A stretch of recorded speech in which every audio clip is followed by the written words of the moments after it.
Welcome to episode 14 of Vendor Spotlight, bringing you the very best in insurance technology. Now, I cannot tell you how stressful it's been to bring this episode to you. I think it's maybe should have been unlucky number 13 on this episode, but it is in fact number 14. And 14 has brought us so many special things. It's brought us Thierry Henry, the atomic number for silicon, the maximum number of clubs in a golf bag, of lines in a sonnet and pounds in a stone. It's also the angel number for knowledge and exploration of unknown territory. And exploring some unknown territory with me today, sorry, that link is so smooth. Let me just... Yeah, I'm all right. It's a man with an accent so melodious that it's the vocal equivalent of lavender and chamomile bubble bath. He works for a company who are delivering a marketplace of best-of-breed InsurTech to organizations looking to automate processes. He's definitely ready for me today because he's worked with a Chubb before. It's Claims Technologies, Chris Jones. Chris, welcome. Hi, Ed. Hi. Great to be on today, this afternoon, after the couple of attempts we've had. But, you know, this one's going to be great. I feel good about this one. We're going to get it. We're going to nail it. Me too. So, Chris, tell me a bit about your background and how you found your way into insurance. Sure, Ed. So found is probably the right term to use there. Like many people, I started off in a different industry. I actually started off as a digital marketer at a big ad agency. And from there, I joined a fast-growing startup, which I worked with for 5 years, and then moved on to be client director at Google. Most relevant to our audience probably is that I was head of digital for EMEA at Chubb. And then most recently, I was at Revolut helping to launch their wealth and trading platform. Following that, a good old colleague tapped me up and said he had a brilliant product. Having looked under the hood, I found out he was right. And here I am at Claim Technology and talking with you today. So thanks, Ed. Well, it's a hell of a CV. And I'd imagine it's been improved even more by coming to Claim Technology. So we want to find out a bit more about that. So today we're going to have 5 killer questions on that InsurTech offering, followed by our slightly refreshed quick fire round. There's just a few new questions in there that you won't have heard before. So are you ready, Chris?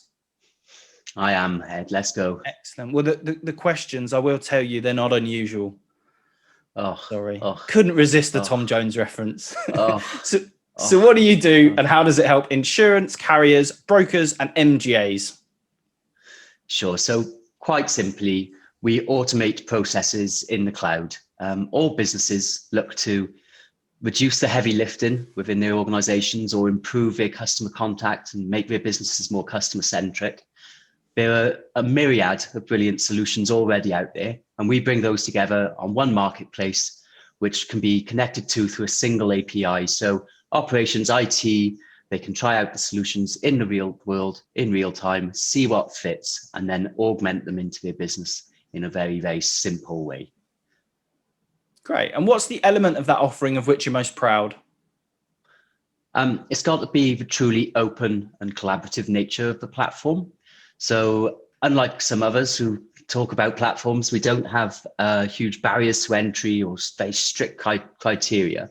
And that allows us to bring the bleeding edge solutions to market quicker and help foster innovation. We also don't have, it's an open pricing structure. So there's no lengthy contracts, just pay as you go, consume what you need. Mm-hmm. And also in the same way, you don't need to be super techie to use it. We have a no code environment where you can make the processes fit exactly as you need them. And as I say, then pipe them back into your business. And adopt the cloud way of working, which is where everything seems to be going these days. And what's the biggest success story you've had within your business? Success-wise, I think it's just seeing our first customers when they came onto the platform. Obviously, first time with new customers, you have some bits to solve, and once they go live, the usage and the benefits of what they were hoping to improve were actually a lot better than we initially thought. But not only that, the good news kind of spread virally within the organization. So different departments are then looking at what was happening and saying that they wanted a piece of that. So our use cases quickly grew and were actually kind of 10x of where we started from. And it's great just to see those businesses using the platform and using its capabilities in these brilliant ways, and just seeing businesses become more customer centric overnight. And what does your typical or ideal customer look like in terms of profile? I think there is no ideal customer because, as I say, we can serve any business which is looking to improve. We kind of have clients more like Airbnb than customers. They're platform users. So with that in mind, I suppose our best prospects and our best customers are those who have the right mindset, those who realize that building in-house can often be really slow and take up far too much resources. And as I said, some really clever people have already solved all of these things which people are trying to address. So rather than try and reinvent the wheel, just consume what's already there. And I hate to ask you, Chris, you'll have to forgive me, but what's the biggest weakness in your offering? That's not a problem. I think we're all aware that the industry is sometimes a little bit slow to change and to adopt business process as a service, which is how we name it. You need a slightly different mindset. You need to make that shift that these solutions already exist, and you need to just be able to take that leap of faith in some ways and just move those processes into the cloud and harness all of these best of breed technologies and make them work for you. Brilliant. But as I say, it's a little bit difficult. There's a little bit of education sometimes I find and still required, but we're getting there. I think the industry as a whole is getting there, and we're kind of at that tipping point now where these technologies can be integrated in a much better way and actually making the whole process much more customer centric and putting the control in the hands of the user. Absolutely. Well, now that's the tough bit over. We can all relax. We can all take a deep breath. Now we move on to the fun bit, the quick fire round, which is 10 questions, instinctive answers only, please. Are you ready, Chris? Well, I think I've just given a great description of claim technology. I don't want to put any prospective buyers off now by them having to find out about my dodgy character. But yeah, let's go ahead. Let's do it. I'm sure you won't. And let's start with what's your dream car? Aston Martin. I'd love a classic Aston Martin. I think somewhere in me lurks a bit of James Bond somewhere. Jenny Bond, maybe. Yeah, I could. All right, thanks, Ed. But no, I'll stick with 007. Yeah. I'm just insulting guests now. You can tell we're on episode 14. I've gotten bored with asking nice questions, and I'm just going to insult people. Question number 2. Greatest sports person of all time. And I know when we spoke before, I was telling you that whenever I need to do a Welsh accent, because I need to do a Welsh accent often, the only way I can do it is by saying Ian Evans. A great rugby player. When we spoke before, I think you also described yourself as the James Corden meets Jonathan Ross of insurance. So if we're bringing back that stuff, you make me want to do a Welsh accent when you say Ian Evans. But unfortunately, mate, it's not actually a Welshman. It's actually a New Zealander, Christian Cullen. He played fullback for the All Blacks and was just amazing to watch. He was actually their highest try scorer before he retired. He's since been overtaken, but absolute legend in my eyes. And if you could get a yacht, what would you call your yacht? A yacht? I would call my yacht for sale. I don't want to own and maintain a yacht. And I think the same principles as our business apply. If I was lucky enough to have a yacht, I think I'd want to put it on a platform where other people could consume it when they needed it and pay as you go. On the condition they clean it for you afterwards, right? Well, that would be the hassle for obviously. me. With the cleaning it, I couldn't be bothered with. It just far too much effort. Question number 4, InsurTech with or without an E? Without, always without. If you type it into Google with an E, it'll pop up saying, did you mean InsurTech?